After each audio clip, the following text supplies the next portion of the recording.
ourselves, please welcome Christoff. Hello, fellow humans. Thanks for coming out today. I have two questions. What sort of world do we live in, and how did we get here? We live in a world where our governments can install tracking apps on our phones in only weeks, but mysteriously the same government can't seem to develop any app so the people themselves can vote on each law that governs them. We live in a world where each government-run school makes sure the graduating students can successfully fill out a resume, yet mysteriously absent from the curriculum is the knowledge for each student to fill out a business plan. Sex ed as a title is never questioned in government schools, but why not love ed, connection ed, or family ed? The best of our humanity is being systematically removed by a structure of control, masquerading as progress and altruism. Our government maintains its power by removing ours. The most beautiful and powerful aspects of our humanity are being cleverly vaporized as we're tricked into believing indoctrination is education and that slavery is freedom. Chocolate bar, pop, and potato chip machines riddle our healthcare facilities. Smoking areas are to be found outside every hospital and fast food restaurants, serving food like things not fit for a maggot to eat. All stand as a testament to how far off the moral and ethical path our society has wandered. What sort of world do we live in? A world where we need to take our power back as individuals and as sovereign citizens. Debate, physical fitness, family planning, and ethics in school have now been replaced with the most basic life coping skills possible, setting up nothing more than a race to the bottom for our kids and our society overall. Our children are becoming skilled in nothing more than the fine art of telling the right lie to the right person at the right time in order to receive the right reward or the right paycheck. Our politicians and their corrupt coterie in science, medicine, and media are skilled graduates of this very system. We're told to constantly outsource the responsibility for our health to various government authorities, even though the public's overall health has fallen to its lowest level in recorded history. All this occurring as we've embraced the advice of our modern high priests of medicine in the white lab coats. How can we be missing that this group of ego-driven pharmaceutical reps have failed us miserably, yet they take no responsibility for the complete health carnage they've caused, while simultaneously insisting they continue to have sole charge of the collective.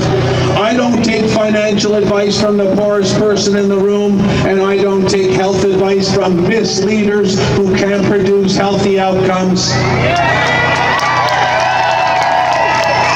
How is it that these same people who have failed the health of our nation beyond measure have now been given priest-class level authority over every facet of our lives? We removed the priest class hundreds of years ago in order to install a democratic process which is now being completely subverted in only months. The priest class of all now ruling the flock, black robes traded in for white lab coats. A virus absent of its full genetic sequence, a PCR test manipulated to give any result desired, and a government psychologically manipulating the public at every turn. We've been consumed alive by this liaria-based system, and our corrupt media acts as the advertising wing to make all of us believe that this is normal and it's the best we can do. What world do we live in? A world where we all need to take our power back and take it back now.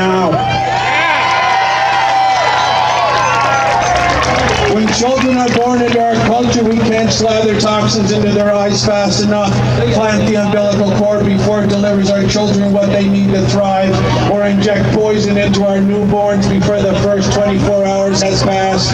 And we wonder why our leaders are extremely defective and broken human beings. Many people now having children only to give them over immediately for consumption by the state. And we wonder why the adults who eventually become our leaders are dark, unethical, easy to manipulate, and of the weakest moral fiber imaginable. We can't process children through this system and not expect a full outbreak of psychopathy like we're currently experiencing. African folklore states the child who is not embraced by the village will burn it down to feel its warmth. We're now living this reality, and it's time for each person to take their power back. A society this lost and this weak attracts evil like rotten meat attracts the maggot. We wonder why the high offices of politics and power are now a lightning rod for the children we've systematically terrorized for generations on this planet. Our current parade of government darkness isn't just a simple leadership problem in banking, medicine, media, science, and government. This is a systematic problem tied to an ancient darkness and ancient evils on this planet, which love taking runs at our children. It takes a village to raise a child, but it takes a village as well to destroy a child, and it's time we stop taking a knee to our cultural brainwashing regarding what we're doing to our own children.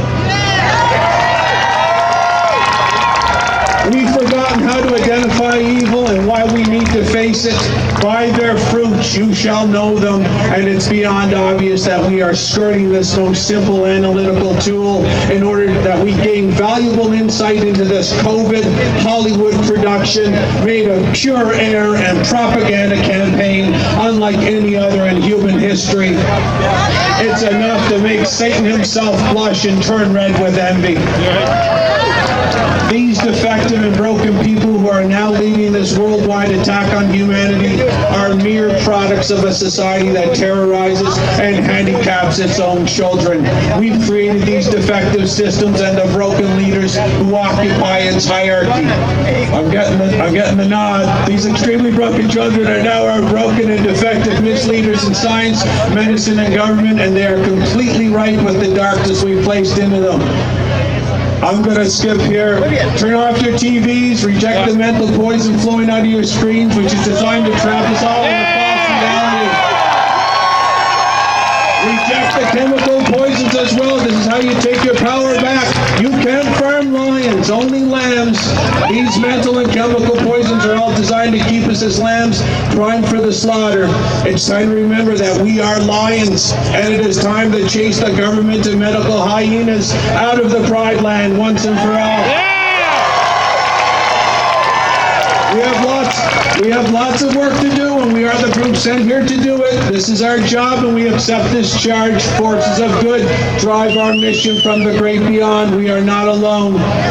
We are supported in our fight to bring the light back to this planet, and this mission will be accomplished. This goal will be manifested in our lifetime. If our voices didn't matter, they wouldn't try to censor us at every turn. They are the few, we are the many, and our collective strength is superior. We need to protect our children from the sacrificial systems that await them. This not only will save our children, it will make sure we produce the strong leadership we need to thrive as a species and rid ourselves of the old and broken secret society gatekeepers that now terrorize us daily through our TV screens and corrupt government channels. Rise up, power up, lion up, feel your power, harness your power. Take back your power. It's time morality, ethics, and justice live once. We're on the planet. My name's Jason Christoff. Thanks for listening.